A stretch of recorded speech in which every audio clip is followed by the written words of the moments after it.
2 weeks after I paid off my first car, I came home and it was gone. That sentence still feels fake to me. Like some glitch in my brain keeps thinking it must have been towed, or maybe I forgot where I parked it. But I remember everything about that day so clearly. Too clearly, honestly. It was warm out. Not hot, not cold. That annoying in-between temperature where you're not sure if you should leave the windows cracked or just trust the AC. I had just finished a long shift, drove home in my dark blue Corolla, my pride and joy, parked in my usual spot by the curb in front of our house, and headed inside for a shower and a nap. 30 minutes later, it was just gone. No broken glass. No trail of oil. Just a patch of empty asphalt and that weird, gnawing feeling in your gut when something isn't right. But I should back up a bit. Let me introduce myself before we get too deep. My name's Luke, I'm 26, and I grew up in a family that could be best described as chaotic neutral. Not outright abusive or anything, but definitely the type where boundaries were more like suggestions and personal property was a vague concept, especially if someone thought they needed something more than you did. My parents always emphasized helping family, but somehow that always meant me helping them, not the other way around. I moved out 2 years ago, finally saved enough to get my own place. A tiny but clean rental just outside my hometown. The kind of neighborhood where people mow their lawns and smile at you if you make eye contact, but still lock their doors and pretend not to hear anything after 9 p.m. I've been working 2 jobs since I was 21, warehouse during the day and restaurant shifts on weekends, scraping every extra dollar to pay off my car loan early. I know, it's not a Ferrari or anything, but to me, that 2014 Corolla was a symbol. Freedom, stability, proof that I could take care of myself without relying on anyone, without asking for handouts, especially from them. By them, I mostly mean my extended family, my Aunt Renee and her son Kevin in particular. My mom's younger sister has always had this weird mix of entitlement and delusion, like she's constantly waiting for some reality show producer to knock on her door and say she's the long-lost heir to a mansion in the south of France. Kevin, her son, is, well, he's the type of guy who peaked in middle school. You know the type. Played JV football in high school, but thought he was going pro. Got a tattoo of a lion on his bicep after 1 semester of community college, dropped out, and now blames the system for every failure in his life. He's 28, lives with his mom, and every few months he's either starting a new business venture or taking time to reflect after quitting whatever job he just got fired from. The last time we'd spoken, he looked me dead in the eyes at a family barbecue and said, "Man, I still can't believe you're working 2 jobs just to afford a Toyota. You really think that's something to brag about?" I just laughed it off. But I remembered. I always remember. And now here I was, staring at the spot where my car should have been, heart hammering in my chest. I called the cops. They showed up pretty quick, asked if I had any enemies or knew someone who'd want to mess with me. I told them no. Not really. But something felt off. It didn't feel random. There was no broken glass, no signs of forced entry. Whoever took it had the keys, or knew where I hid the spare. But only 2 people had ever seen me hide the spare in the magnetic box under the wheel well, my mom and Kevin. It didn't hit me until later that night. My phone buzzed while I was sitting on the couch, nervously sipping coffee and waiting for the officer to call back. The message was from an unknown number. No words, just a picture. It was my car, parked in a different driveway. Kevin standing next to it, shirtless, grinning, throwing up peace signs like it was some kind of victory lap. I stared at the image, disbelief morphing into fury. I didn't even have time to respond before my phone started ringing. It was my Aunt Renee. "Hey, sweetie," she chirped, like nothing was wrong. "Listen, don't panic, okay? Kevin's just borrowing your car for a bit. He's going through a lot right now.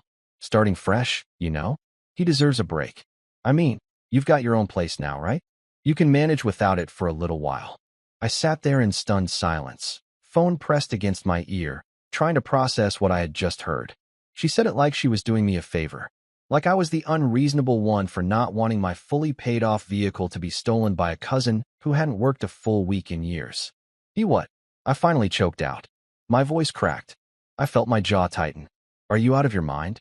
That's my car. I just reported it stolen." Renee laughed, actually laughed. "Oh, honey, don't be dramatic. It's not stolen. It's family. Kevin just needed it more than you do right now.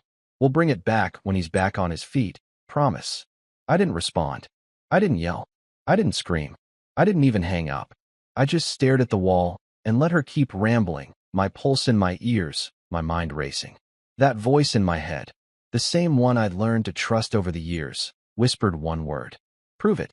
I hung up and stared at the photo again. I didn't know how long Kevin planned on borrowing it. I didn't care, because I had the title.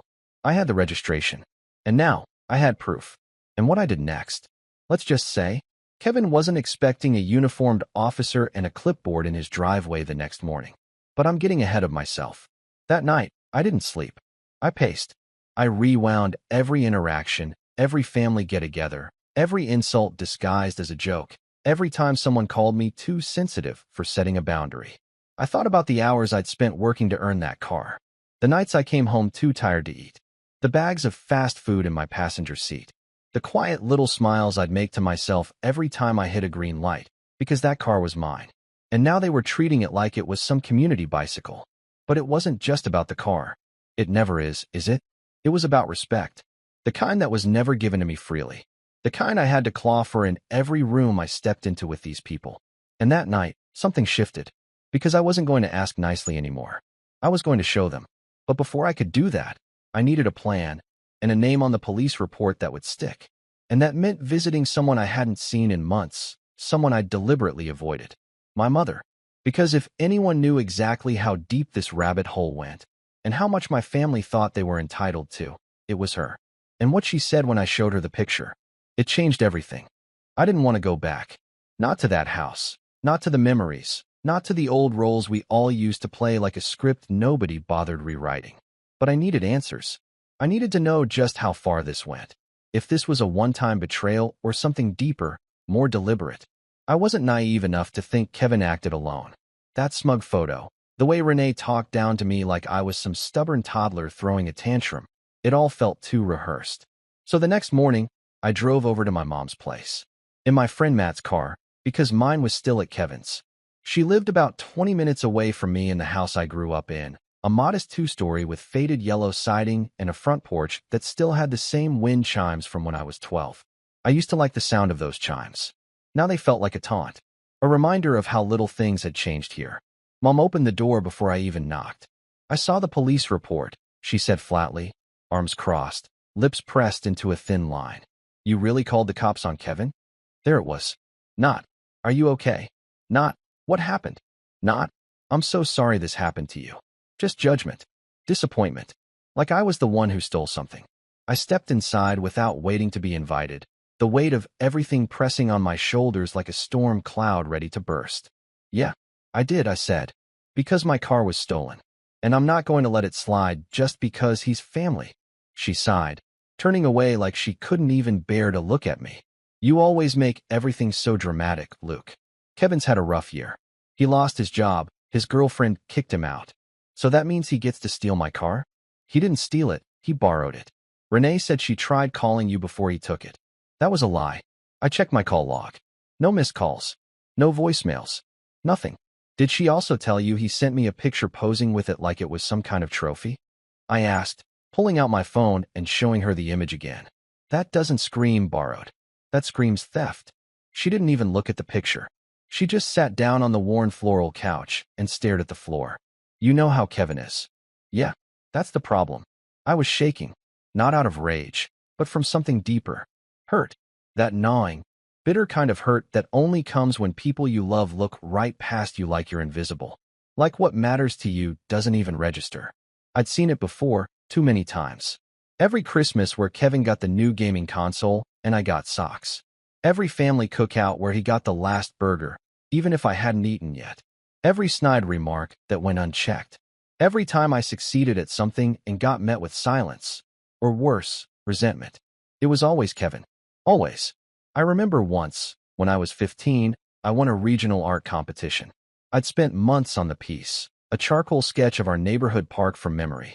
It won first place. I brought home the ribbon, beaming.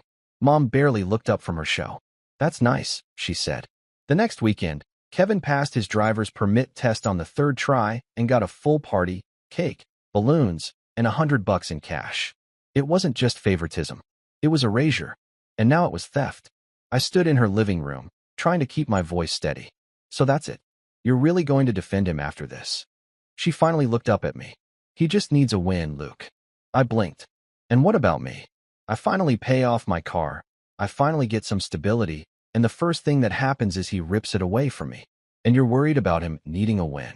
The silence that followed was louder than any argument we'd ever had. I left without another word. That week was a blur of quiet rage and simmering disbelief.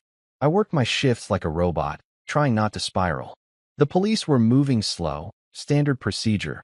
They said, since the suspect was a relative and I knew where the car was. But without escalation, they couldn't just barge in and tow it. I needed more. So I started documenting. I printed the text messages. I took screenshots of the photo. I checked local traffic cams near my house and found footage of my car leaving my street while I was inside. The timestamp matched perfectly. I even found an Instagram story Kevin had posted that same night, rapping along to some song in the driver's seat with the caption, "Fresh start, new whip, no stress." That stung. He was flaunting it like it was his. Like my hard work meant nothing. But the moment that broke me, that came a few days later when Renee called me again. "Luke, honey," she started, in that overly sugary voice that always meant she wanted something. "We've been thinking. Since Kevin needs the car more than you right now, and since you're being so difficult, we'd like to make you an offer." I didn't say anything. Just waited. "We'll give you $1,500 for it." I nearly dropped the phone. $1,500? $1,500. That car's worth triple that. Well, it was used, and now Kevin's already been driving it. So really, it's depreciated. I hung up. No yelling. No cursing. Just a cold, calculated click. Because I just realized something chilling. They weren't planning to return it. They were planning to buy me out of my own property. At a fraction of its worth. Like they were doing me a favor. I don't know how long I sat there after that call. Probably an hour. Maybe more. I stared at the wall until it stopped being a wall and became just white noise. Something cracked in me that day. Something I hadn't let myself feel in years. I wasn't just angry. I was done. Done playing nice. Done waiting for respect. Done letting people like Kevin skate through life while the rest of us bled for every inch. That was the breaking point. The next time I saw him, it wasn't going to be a conversation. It was going to be proof and authority and repercussions. And I knew exactly how to make it happen. Because if they thought this story ended with a bribe and a brush off, they clearly hadn't met this version of me yet. I didn't answer the phone for 2 days. Not for work, not for friends, not for family, especially not for family. I needed quiet, stillness, some kind of emotional reset after that call with Renee. Because what do you even do when someone tries to lowball you for your own car like it's a garage sale item they're being generous about? The silence helped. A little. At least enough to keep me functional at work. But I wasn't really there. I'd stock shelves, scan inventory, take customer orders, whatever the shift needed, but my mind stayed locked on that photo of Kevin flashing peace signs in my car like it was some rapper's album cover. You know that moment when you realize you're not angry anymore, just hollow? That's where I was. Rock bottom isn't always dramatic. Sometimes it just looks like sitting alone in your apartment, eating cold cereal at midnight, surrounded by unopened mail and dishes you're too tired to wash. It's feeling like nobody really sees you unless you're being useful to them. And for the first time in years, I started to believe what Kevin said to me at that barbecue. "You'll never amount to anything." That one had stuck with me, quietly, like a splinter under the skin. Even when I succeeded, part of me kept wondering if I was just playing dress up, pretending to be someone who had their life together. The car was supposed to change that. Owning it outright was my moment. My statement to the world. And now it was being driven around by the very person who made me feel small for daring to believe I was worth something. But here's the thing about rock bottom. Once you stop falling, you realize you can finally push back. And something about that emptiness, about having nothing left to lose, gave me a weird kind of clarity. So I made a list. Not a to-do list.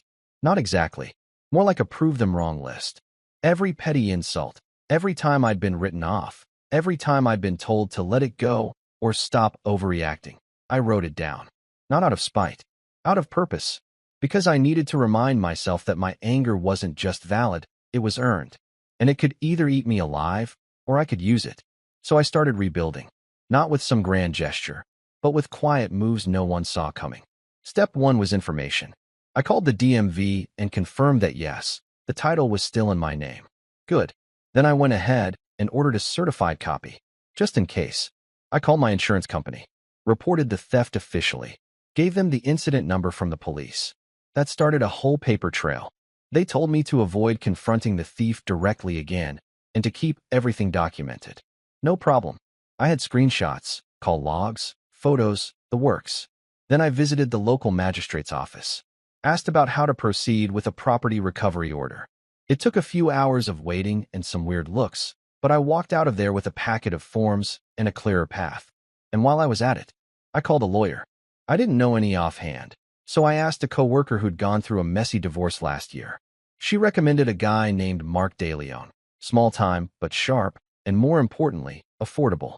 I scheduled a consultation for the next week. All of this was quiet. Careful. I didn't post about it. Didn't confront Kevin. Didn't tell Renee I was talking to lawyers. I just let them keep thinking I was sulking in silence while I built the foundation under them. But outside of the plan, life didn't stop. And that's where the real rebuild began.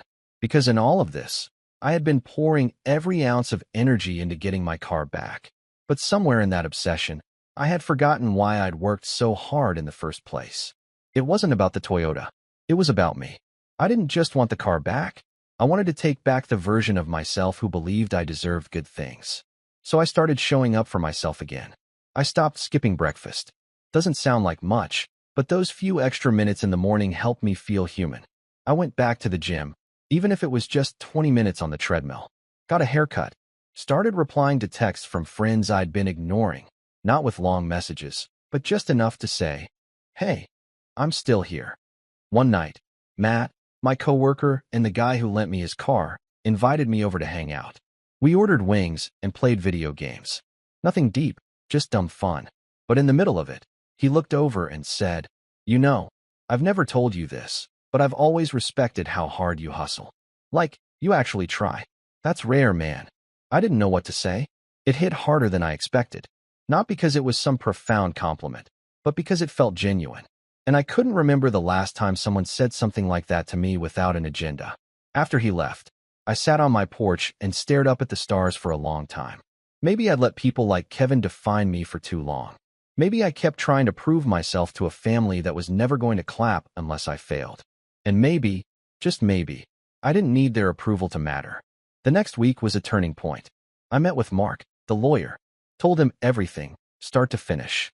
I had the documentation ready, printed and neatly labeled in a cheap office folder.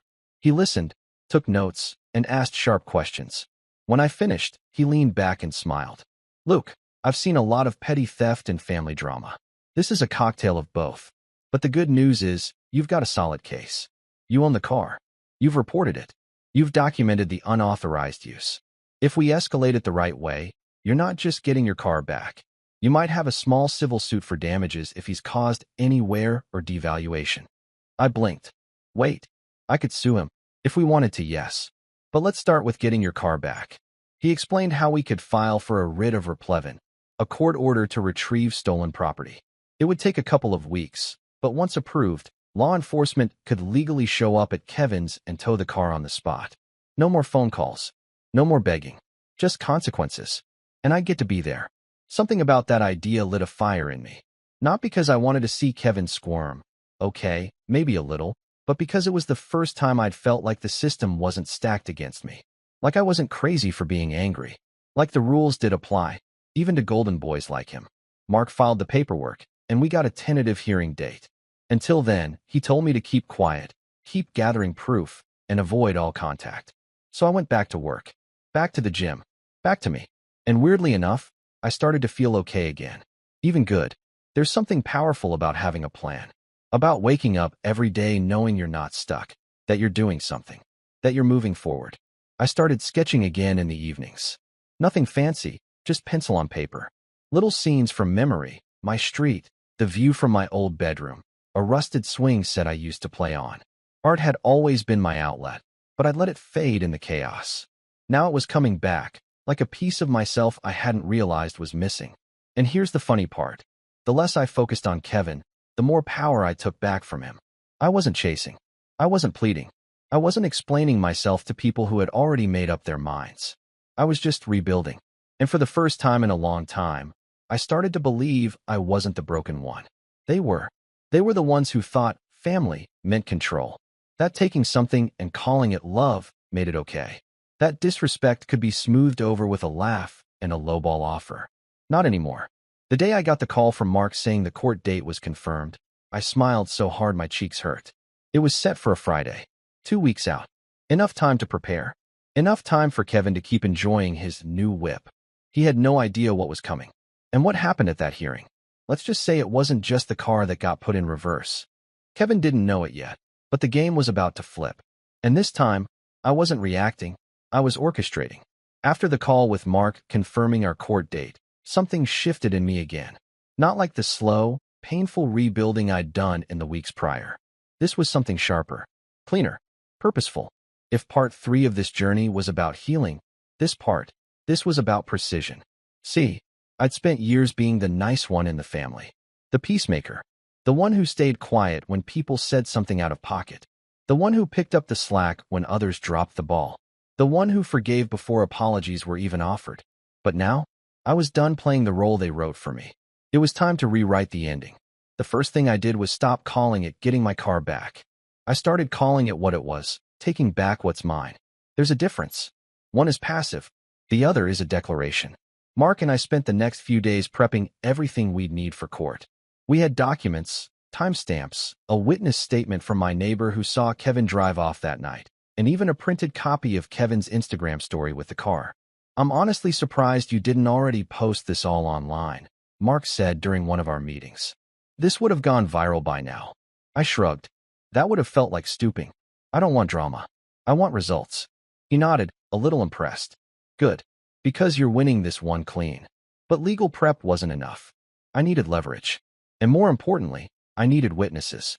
I wanted my family to see what was happening. So I started making subtle moves. First, I reached out to Aunt Renee. Not with anger. Not with demands.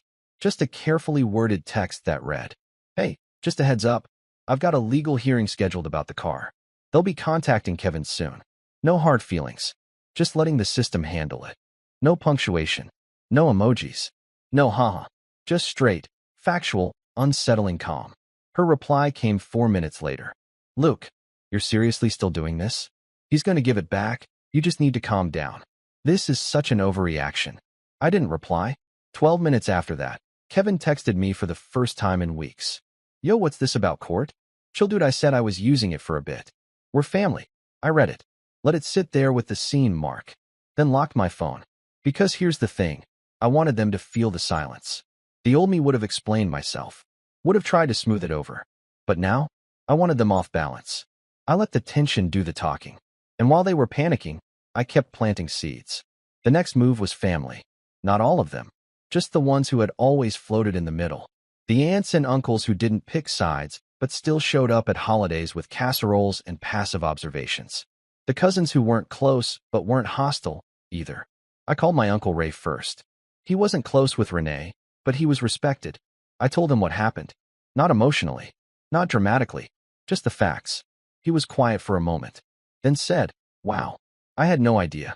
That's seriously messed up." "I'm not trying to start a war," I said. "I just want to set a line. And I need some people to see the line being drawn." He got it. "Say less. I'll be there." Then I called my cousin Jordan. She was always the neutral one, but smart.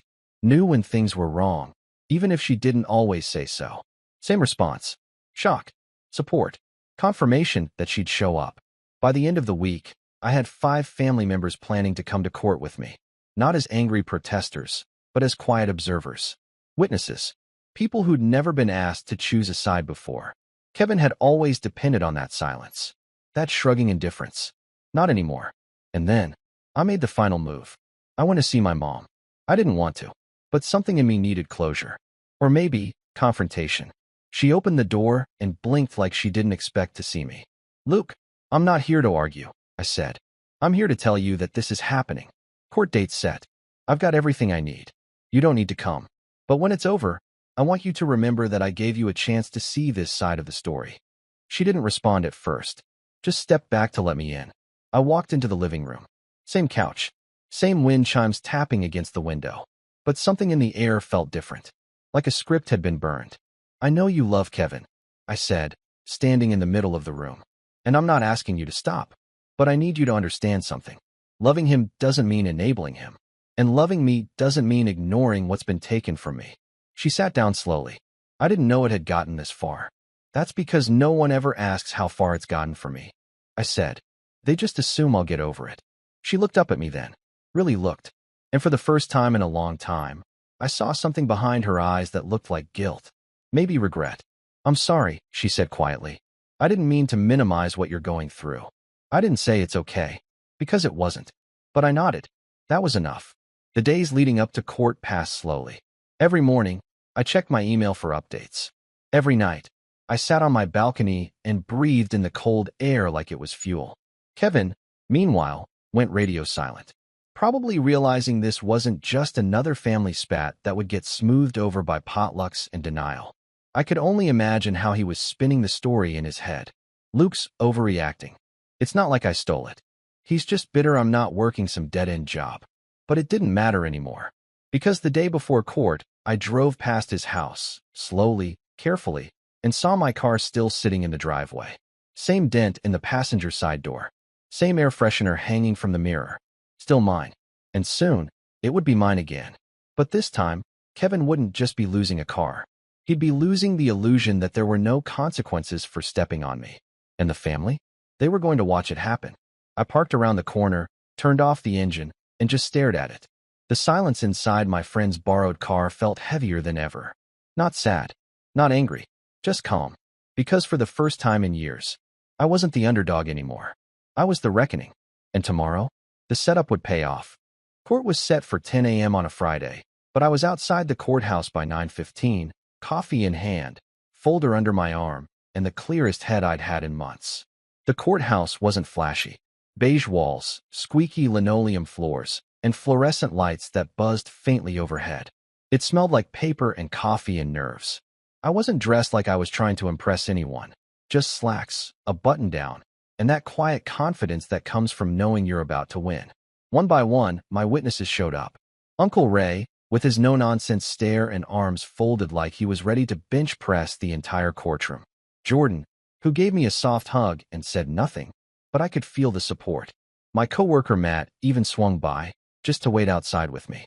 He told me, "This is going to be good," and handed me a protein bar like I was about to run a marathon.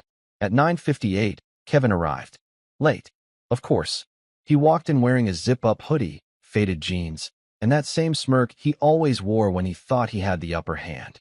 Right behind him was Aunt Renee, looking like she'd just come from yoga class, phone already in hand, probably live texting someone about how unfair the world was. They barely acknowledged me. Kevin flicked his eyes toward me once, rolled his shoulders like he was stretching before a pickup game, and leaned back against a wall like this was just some minor inconvenience. That wouldn't last. We were called into the small claims courtroom shortly after 10. The room was humble, plain wooden benches, a single flag behind the judge's chair, and a whiteboard that hadn't been used in probably a decade. Judge Henderson was presiding. A woman in her 60s with silver hair, sharp eyes, and the kind of no-nonsense presence that made people sit up straighter just by walking in. She began calmly, asking for both parties to introduce themselves. I stood. Luke Carter. Plaintiff. Kevin stood too. Kevin Daniels. Defendant. Renee raised her hand slightly, trying to speak. I'm his mother and legal. Are you the owner of the vehicle in question? The judge asked without even glancing up. Renee hesitated. Well, no, but... Then I'll ask you to remain silent unless you're called to testify. Boom. First win of the day. I didn't even have to say a word. The judge turned to me. Mr. Carter, please explain the situation from your perspective. I opened my folder, pulled out the title, the insurance documents, and the printed police report, and began speaking in the calmest, clearest tone I could manage. I bought a used 2014 Toyota Corolla 3 years ago. Paid it off completely earlier this month. On the evening of date, I returned home from work, parked the vehicle outside my home, and went inside. About 30 minutes later, the vehicle was no longer there. I reported it stolen. I handed the judge the documents, one by one. Each time, she looked them over with quiet approval. I later received a photo from an unknown number. It was my cousin Kevin, posing with the vehicle. I then received a phone call from his mother, Renee, stating Kevin had taken the car because he needed a fresh start and that I should not panic. I pulled out the photo and the screenshots of the texts. The next day, I notified my insurance and continued cooperating with the police investigation. After consulting with legal counsel, I filed for a writ of replevin to legally reclaim my vehicle. The judge took the papers without a word, flipping through them slowly. Then she turned to Kevin. "Mr. Daniels, do you have a response?" Kevin shifted his weight, glancing at Renee. She gave him a slight nod, like she was coaching him silently. "Well," Kevin said, putting on the fake humility he always wore when he needed to lie, "I didn't steal it. I borrowed it. We're family. I was going to give it back. I just needed it for a bit while I got back on my feet." Judge Henderson tilted her head slightly. "Did you have permission to borrow the vehicle?" Kevin hesitated. "Well, no, not exactly, but my mom told me Luke wouldn't mind." Renee started to stand up again, but the judge shut her down with a raised hand. "I need to be clear," the judge said. "Did the registered owner of the vehicle, Mr. Carter, give you explicit permission to use the vehicle?" Kevin's face tightened. "No, but then this is unauthorized use of private property. In many cases, this would qualify as theft." Renee finally broke. "But he's family. You can't seriously be treating this like a crime. He was just trying to survive." Judge Henderson turned to her calmly. "Ma'am, familial relation does not override ownership rights. What your son did was not just irresponsible, it was unlawful. And the law does not grant immunity to relatives simply because they feel entitled." Kevin's face flushed red. That smug confidence cracked for the first time. The judge continued. "Mr. Carter, do you still wish to pursue the writ of replevin and reclaim the vehicle?" "Yes, Your Honor." "Do you have any evidence the vehicle has been damaged, altered, or excessively driven since the date in question?" I pulled out the final set of documents. Printouts of public Instagram stories, a log of mileage estimates from my last oil change, and statements from my neighbor confirming unusual driving patterns. The judge read through it, nodded once, then made her ruling. "This court grants the writ of replevin to Mr. Carter. Law enforcement will be authorized to retrieve the vehicle immediately. Furthermore, any repairs or costs incurred due to unauthorized use may be pursued separately through a civil claim, should Mr. Carter choose to do so." Renee gasped. Kevin muttered something under his breath that I couldn't hear. But I just stood there, calm and quiet. The gavel came down with a soft bang. And just like that, it was done. Later that afternoon, I stood at the edge of Kevin's driveway next to a local deputy as a tow truck backed up toward my car. Kevin didn't come outside. He stood behind the curtain in the living room, a silhouette watching his empire collapse. Renee came out, flailing her arms like she could somehow undo the judgment. "You're ruining his life over a car." I didn't even look at her. I handed the deputy my ID, signed the release papers, and nodded to the driver. The car rolled up onto the flatbed slowly, its tires groaning as they left the concrete. As it rose, I finally turned to Renee. "No," I said. "He ruined his life the moment he decided to take something that wasn't his. I'm just collecting what's mine." I got into Matt's car and followed the tow truck to the impound lot, where they released my vehicle to me once the papers cleared. It wasn't in perfect condition. There were food wrappers in the back seat, a new scratch along the passenger door. The air freshener had been replaced with one of those little tree-shaped ones that smelled like cheap cologne. But it was mine. And when I slid into the driver's seat, gripping the wheel, I smiled. Not because I had the car back, but because I had me back. The fallout was slow, but satisfying. Word traveled through the family fast. For the first time, people started calling me instead of Kevin. Some were shocked. Some were impressed. A few apologized for not realizing how bad it had gotten. Uncle Ray sent me a bottle of bourbon with a note that said, "About time someone stood up to him." Jordan invited me over for dinner and said, "You've got the whole family rethinking their priorities." Even my mom, 2 weeks later, called and said, "I didn't handle things right, but I'm proud of you for standing up for yourself." I believed her. But the best part? Kevin didn't show up at the next family event. Neither did Renee. And no one asked where they were. Because for once, the silence wasn't mine to carry. It was theirs. A month later, I got a small check in the mail. Insurance covered some minor repairs from the damage Kevin caused. Nothing major. But tucked in the envelope was a hand-signed letter from the adjuster. In all my years working in claims, I've never seen someone handle family theft this cleanly. Kudos for doing it the right way. I taped that note inside the glove compartment, just as a reminder. Because for the first time in my life, I hadn't just survived the storm. I'd rewritten the forecast. They took from me thinking I'd stay quiet. They forgot I'd learned how to roar in silence. And now, I drive with the windows down, music up, wind in my face, and not once do I check the rearview mirror for them. They're not behind me. They're not anywhere near me. And that's exactly where they belong.